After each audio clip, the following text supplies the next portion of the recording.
With this video, I'll talk about searching in databases.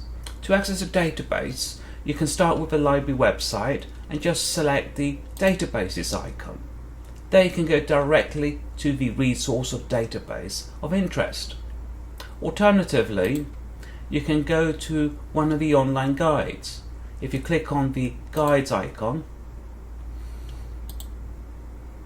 and then go to the subject or class guide, for instance Biology 500A,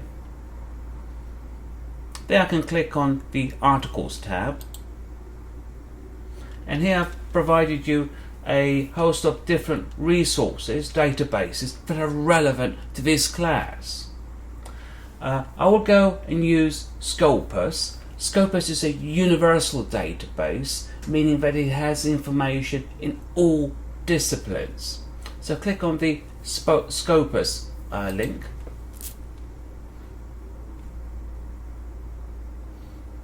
Here you will see the interface, the front page of Scopus. And most databases have a fields option and a search box. Under the field option, you can select the different field where you want those keywords to be searched. For instance, if I select article title, the database will search those keywords under the articles of all the documents and retrieve those documents. I'm going to select article title or abstract or keywords as my field. If you click on the Add Search field, a new box will appear, the search box and the field box, and between them you can see the Boolean operators.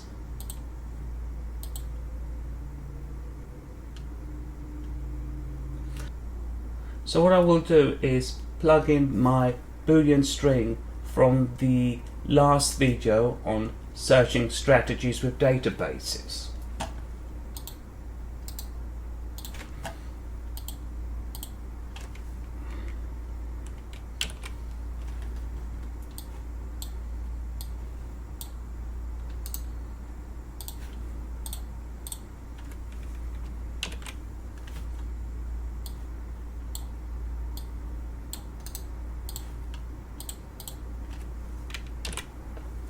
And I've plugged in the keywords from each set and combined them with the end operator. Once I've done that, I will click on the search button. So here you can see that I've retrieved over 9,000 documents. You can refine your hit set by going back to your Boolean string, click on the edit, and there you can add a new search field using the end operator and plug in more keywords that are relevant to your topic statement. You can also refine your hit set by the field option. So under the field for each keyword or keyword set, you can refine it by different parameters here. For instance, article title. Then click on the search button, and now I've refined my hit set to over 2,000 documents. I can refine it even further.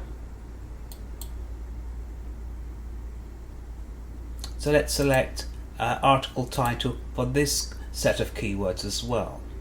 Click on search, and now I have 729 documents. On the left hand side are the different filter options for your hit set in the center of this page. So you can refine the hit set through different parameters here, like year, author, subject area, document type. Here I can see I have 495 articles, 52 review papers. So let's just select article, then click limit to. Now I have 495 documents that are all articles. I'm going to go to the subject area and just select biochemistry, genetics and molecular biology. If that is relevant to your topic statement, you can refine the hit set even further.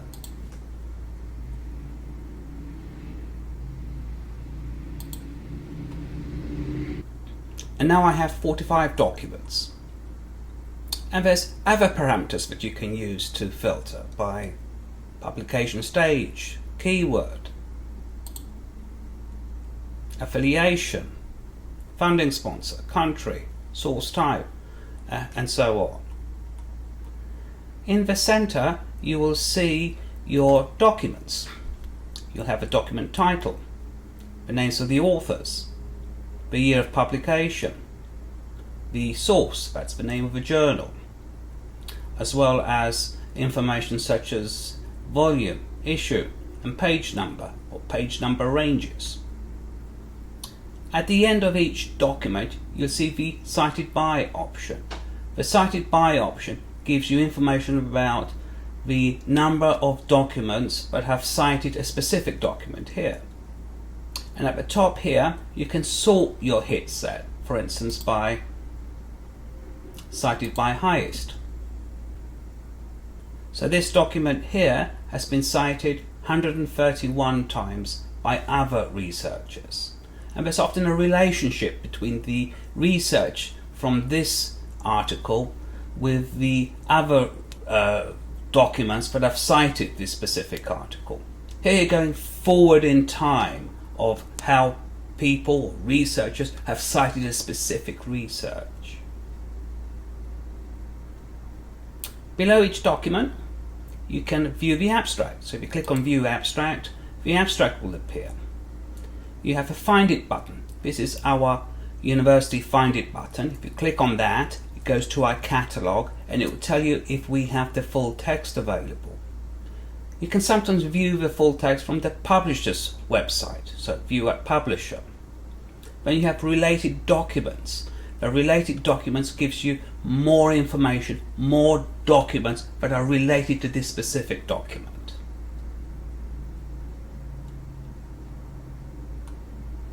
So the first part of the assignment, you will need to find 5 sources, 5 journals that are relevant to your topic statement. And you can do this through a number of different ways. You can look at the articles, titles, and if that's relevant to your topic statement, you can select the actual source. Here you got vaccine, or European Journal of Cancer, it's vaccine again, +1, and so forth. At the top here, you have this function, Analyze Search Results. This is one of my favorite functions. If you click on this, it will analyze your hit set by different parameters.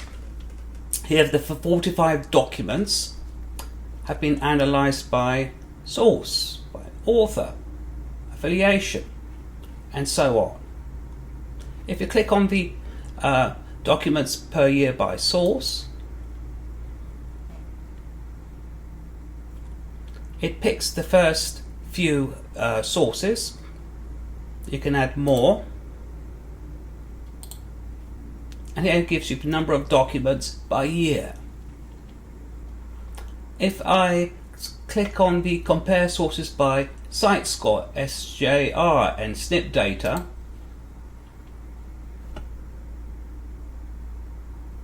this will compare the sources by different metrics. If that's an important factor for you when you're selecting your journals, you can select the ones that have the highest, for instance, cite factor. It is very much like an impact factor. If I go back to the online guide, so here we are now back in the Biology 500A guide. If you go to the Scopus tab and click on Scopus Metrics, this will give you information about the different metrics in Scopus. For instance, the CiteScore. And there's a formula here for this metric. The CiteScore is the number of citations received by a journal in 1 year to documents published in the 3 previous years, divided by the number of documents indexed in Scopus published in those same 3 years. The CiteScore is essentially the average citations per document that a title receives over a 3-year period. The higher the CiteScore, the more tendency for that journal, the publications in that journal, to be read and cited. You also have an impact factor. The impact factor is based on a 2-year window in Web of Science. So if the CiteScore, or the impact factor, is important, then you can select the journals by that parameter. So let me go back to the Scopus database.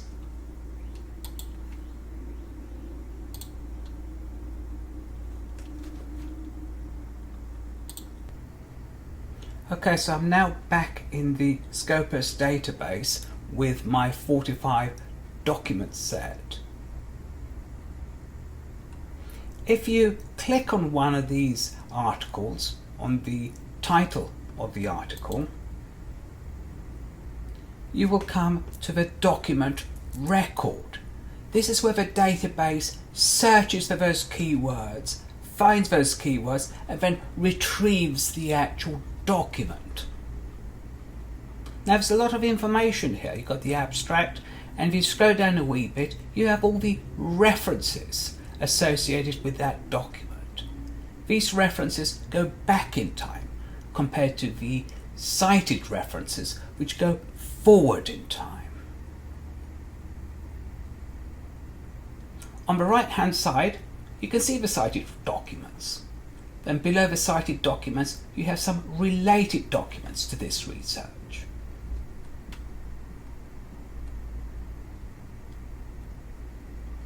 On the left hand side, you can see a DOI number. The DOI number stands for Digital Object Identifier. It's a unique identifier of a document, and a bit like your Social Security number. One person, one Social Security number, one document, one DOI number. The DOI number is often used to format your references. If I want the full text, all I need to do is just click on the Find It button. The Find It button goes to our catalogue and it will tell you if we have the full text available. And this one's available from this resource. Sometimes there's a number of different links because it's available from different resources and publishers' sites. This one is also available as a direct link to the PDF. So if I click on that,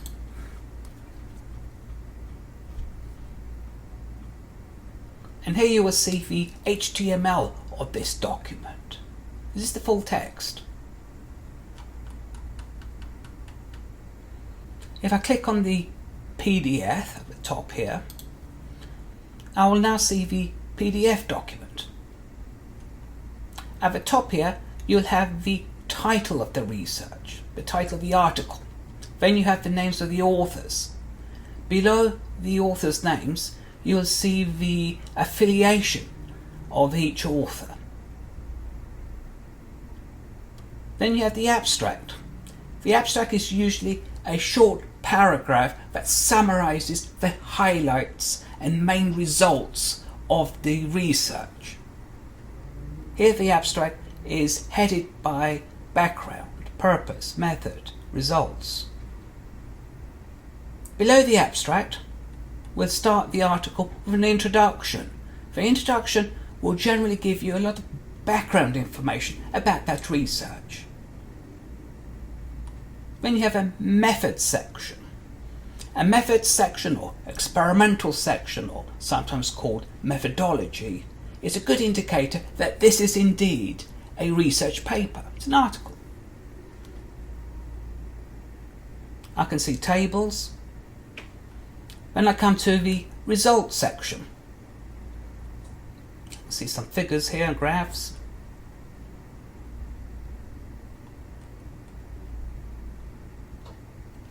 Now I'm coming down to the discussion section.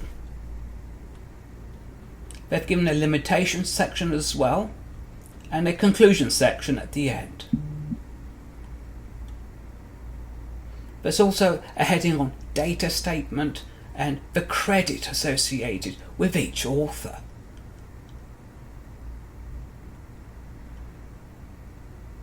You also have an acknowledgement, sometimes a funding section as well. And at the end, you have the references associated with this paper.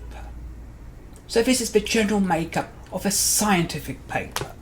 You have the title, you've got the authors, the affiliations, you start with the abstract, introduction, the experimental method section, results, discussion, the conclusion, and then references. If I go back to Scopus,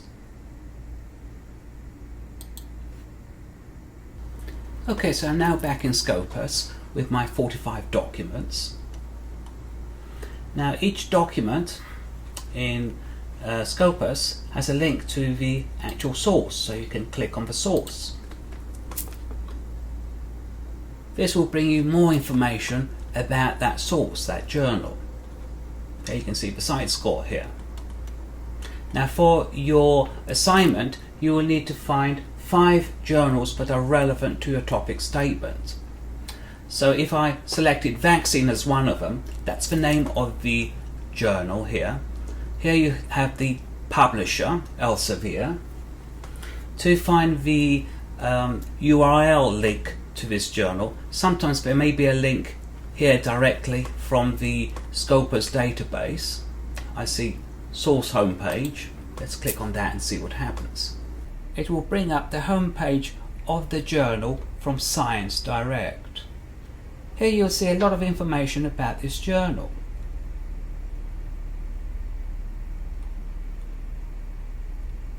To find the journal website, you can usually just go to any search engine like Google and type in the name of a journal.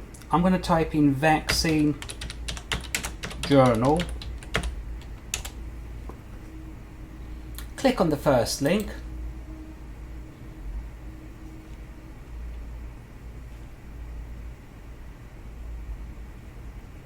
And now here we are at the journal website. The name of the journal is Vaccine.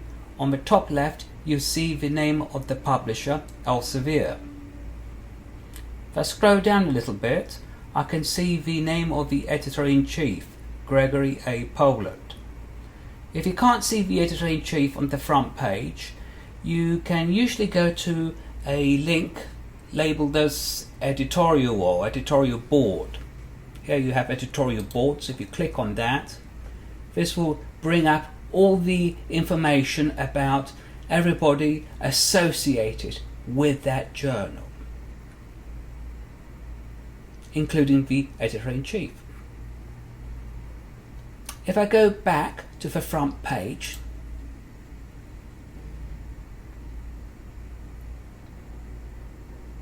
if you're looking for the table of contents alert, it's usually found under past issues or volumes or issues, a link associated with that. So I'm looking for that somewhere on the front page. Sometimes you just can see table of contents alert link. Let's go to the bottom, and here you can see volume issue alert. So indeed this journal does provide a table of contents alert through email. In order to get the table of contents alert, you will usually need to register with a journal. If I go back, okay, so now we know the name of the journal, the publisher, we have the URL of the website, we know the editor-in-chief, and we know whether the journal has a table of contents alert. You will need to find that information for each of your 5 journals that you selected from your topic statement. My suggestion is, if you do this part of the assignment, to put it in a table form. Okay, with the next part, you will need to find the guide for authors. So the author guidelines. This is usually located somewhere on the front page, and I can already see it, guide for authors. So click on that. There I see download guide for authors in PDF. So let's select that. Okay, so let's click for Guide for Authors. The Guide for Authors gives you information about structuring your paper, i.e. your manuscript, before submitting to that journal. So as you can see, it'll give you information about the abstract, keywords, the artwork, how to structure the tables and figures,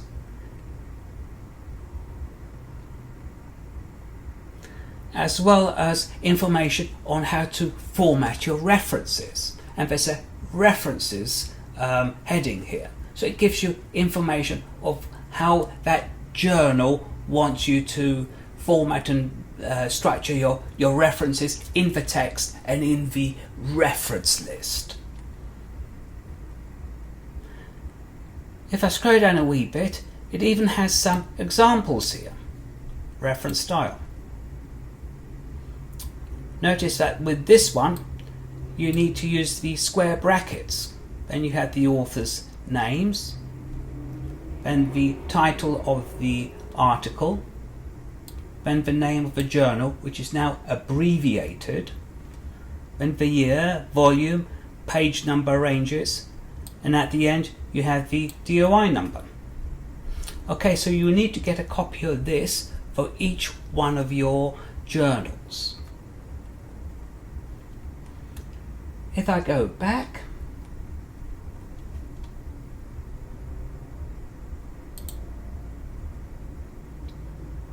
to access the past issues of a journal, there's usually a link here labeled as past issues. I think I saw it right at the bottom here. Volume, issue alert, view articles. Let's try view articles.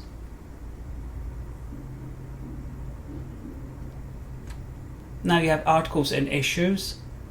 Okay, latest issue, all issues, articles in press, and so on. So click on latest issue.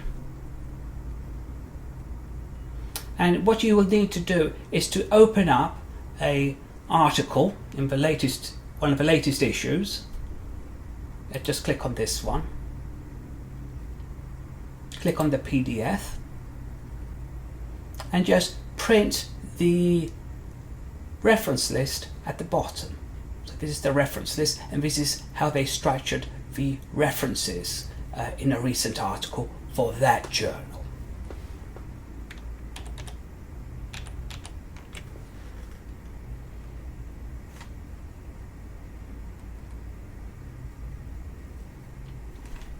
And you will have to do that for 5 articles that are relevant to your topic statement. Okay folks, that's it for now. Thank you for listening.